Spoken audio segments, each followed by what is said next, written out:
Welcome back to AF Tales. Today's story is about a fiancé who found out his future wife was chasing her manager, so he pulled his wedding money and ended it before it got worse. As you listen, think about where you would draw the line if someone said they were settling for you. My fiancé said, "I am settling for you." I replied, "Not with my money." Then I moved out, pulled my $11,000 from the wedding fund, changed the locks when she crossed a line with my sister, and I watched as the ring turned into evidence. My name is Logan. I'm 28, and I work as an industrial electrician here in Phoenix. My fiancée, Brianna, is 26 and works as a marketing coordinator at a tech startup downtown. We'd been together 3.5 years, engaged for 8 months, and our wedding was 4 months away. I grew up with my mom, Deanne, and my little sister, Tessa. My dad left when I was 12, and my mom worked 2 jobs to keep us afloat. That's why I take loyalty seriously. If you say you're building a life with someone, you don't treat them like a backup plan. Brianna and I met at a bar in Scottsdale the night she was celebrating a work promotion.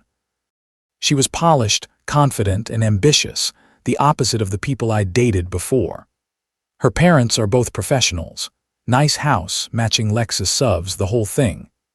Early on, I worried the class difference would be a problem, but Brianna told me she liked that I was real compared to corporate guys. We saved for the wedding in a joint account. We had about $18,000 in there, and I'd contributed $11,000 because I made more. The venue was booked at a Scottsdale resort. Invitations were sent to 150 people. Her dress cost $2,800. Her parents kept telling me how proud they were that their daughter found a hardworking, reliable man. Then came last night. Brianna stumbled into our apartment at around 3:00 a.m., wasted. She'd been out with coworkers at an upscale downtown bar. That part wasn't unusual. Her company does networking events and happy hours all the time, but she was different. She dropped her purse twice just getting to the bedroom. She sat on the edge of our bed, still in her work clothes, and said, "Logan, I need to tell you something." I was half asleep, but I sat up. "Okay, what's going on?" She stared at the floor like she was reading a script. "I've been thinking a lot about us, about the future, and I don't know if this is what I really want." That woke me up fast. "What do you mean, this isn't what you want?" I asked. "We're getting married in 4 months. She sighed and said, "You're a good guy, Logan. You're stable, reliable, safe. You pay bills on time. You fix things. You remember birthdays." Then she paused and I could feel my stomach drop. "But maybe that's the problem," she said. This was the first time it hit me that she wasn't describing love.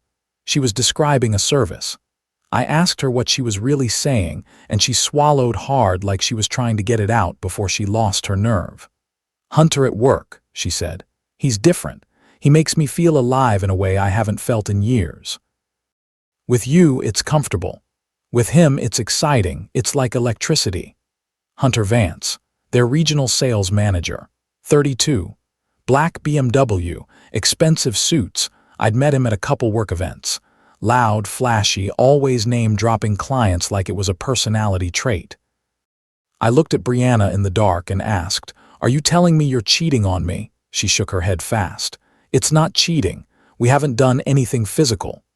Then she said the part I still hear in my head like an echo. "I think I've been settling for you," she whispered. I could do better. Settling. Like I was a starter apartment. I sat there, trying to breathe normally because my body wanted to react before my brain could catch up. There's a special kind of pain when someone tells you they see you as good enough for now. "So what do you want to do?" I asked, keeping my voice steady. "I don't know," she said. "I just needed to be honest. Hunter makes me realize what I could have if I wasn't tied down to this."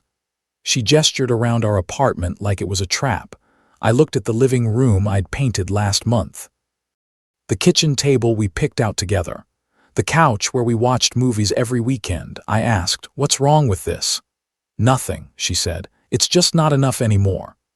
In that moment, something in me went quiet, not rage, not yelling, just clarity. I got out of bed and started getting dressed.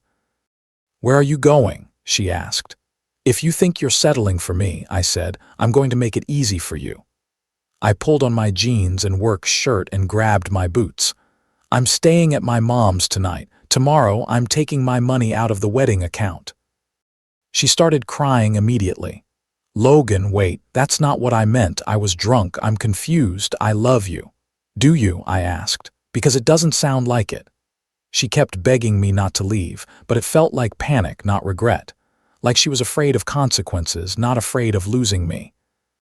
That's a hard lesson. Tears aren't always remorse. Sometimes they're just fear. I grabbed a few clothes and drove to my mom's house. I didn't sleep. I stared at the ceiling and kept replaying her words. I could do better. Settling. Not enough. In the morning, I went straight to the bank and withdrew my $11,000 from the joint wedding account. I didn't touch the rest, just what I put in. Brianna blew up my phone all day. Apologies. Anger. Then apologies again. My sister Tessa told me I did the right thing. My best friend, Jake, said I should have talked more before making a financial move. Then Brianna's parents called. They said I was selfish, that I was humiliating their daughter, like I was the problem for reacting to what she said. But I kept coming back to one simple thought. If someone tells you they're settling for you, why would you marry them? And why would you pay for a wedding to someone who thinks they can do better? Later that day, Brianna showed up at my mom's house around 6. Makeup smeared, eyes red. She looked like she hadn't slept. "Please come home," she said. "We can talk like adults. I was drunk. I didn't mean that stuff about Hunter. I got cold feet, bride's panic," I told her. Drunk words are usually sober thoughts. She insisted. "I don't want Hunter, I want you." "So why did you say you were settling for me?" I asked. She didn't have an answer. Just more crying, more I misspoke, more you're blowing it out of proportion. The next day, her tone flipped. She called me controlling, financially abusive. She even called my sister at work to demand that Tessa talk sense into me. Tessa told her no, and Brianna didn't like that. Then I went back to my apartment to pack more things, and Brianna was there with her mom. They were going through our finances, trying to figure out how to cover the wedding without my contribution. The second I walked in, her mom snapped, "Logan, you're being ridiculous." Every couple has pre-wedding jitters. You can't abandon your fiancée because she had a moment of doubt. "A moment of doubt," I repeated. "She told me she's been emotionally chasing her manager and that she's settling for me." Brianna jumped in quickly. "That's not what I said.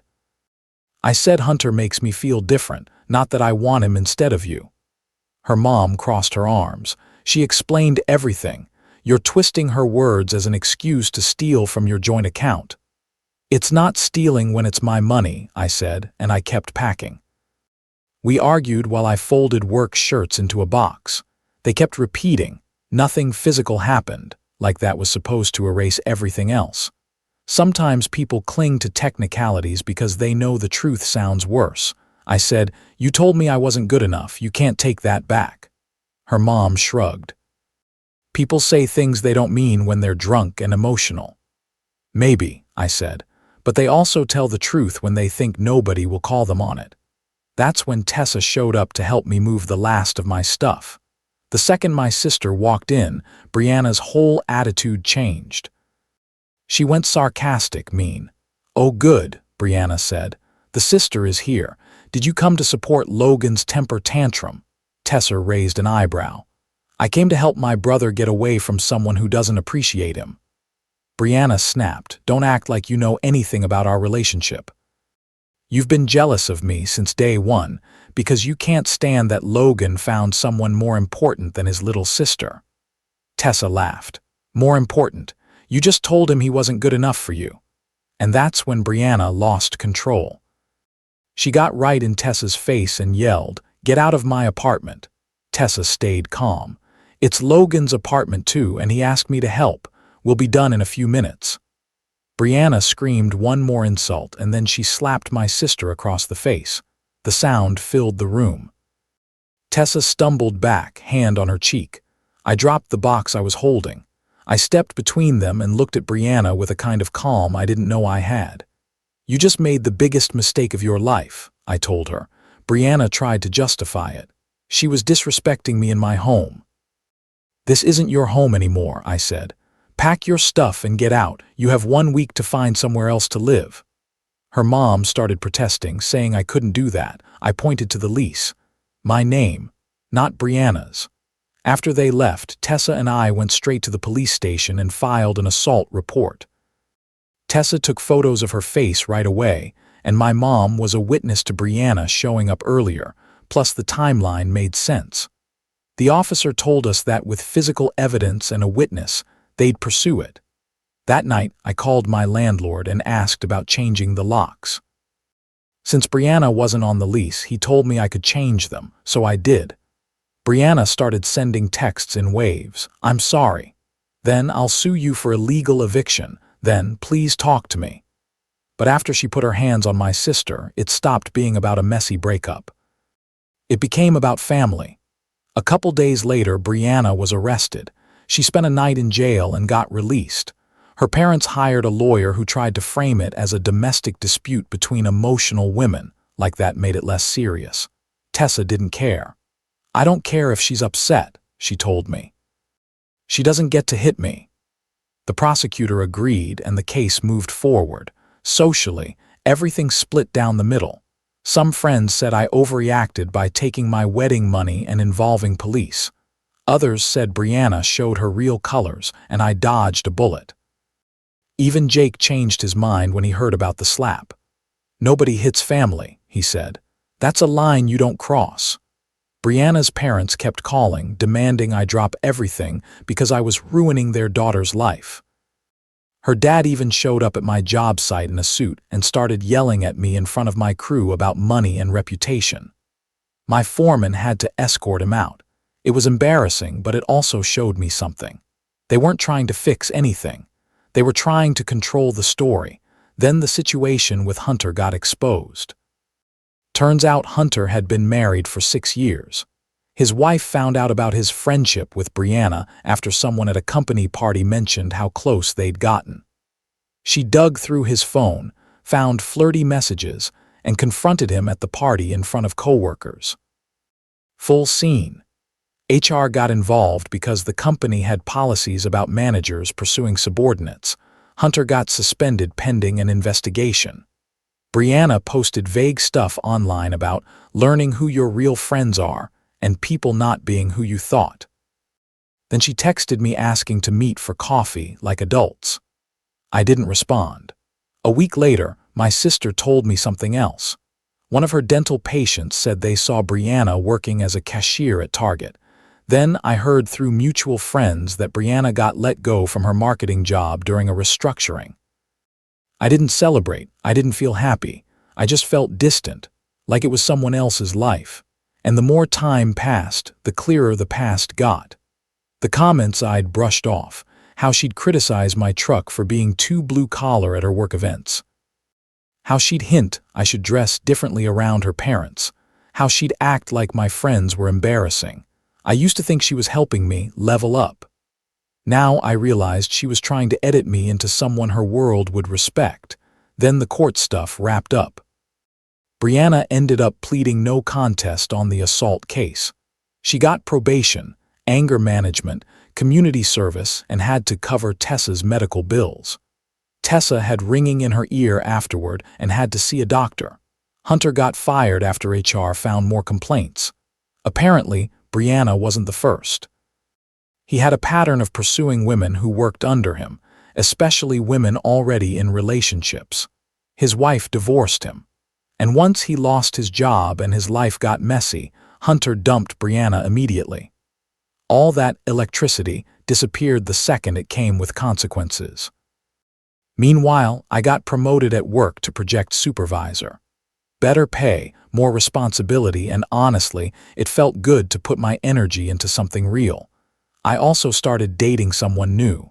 Her name is Emma. She's an elementary school teacher, and she's actually one of Tessa's friends from college. Emma thinks it's cool that I work with my hands. She gets along with my family. She's never once suggested I need to change how I talk, what I drive, or who I am. Being with someone who appreciates you will make you realize how much you were shrinking in the last relationship. Then months later, I found something that turned my stomach. I was going through old boxes in my closet and found the engagement ring I'd bought for Brianna. I'd completely forgotten about it with everything that happened. I figured I'd get it appraised so I could sell it and recoup some of what I spent. I took it to a jeweler and the appraiser looked at it, then looked at me. "Sir," he said, "this isn't a diamond, it's cubic zirconia." I just stared at him. I bought that ring for $3,200. The diamond alone was supposed to be worth about $2,400. The appraiser told me the setting was nice, but the stone wasn't real and wasn't worth more than about $50.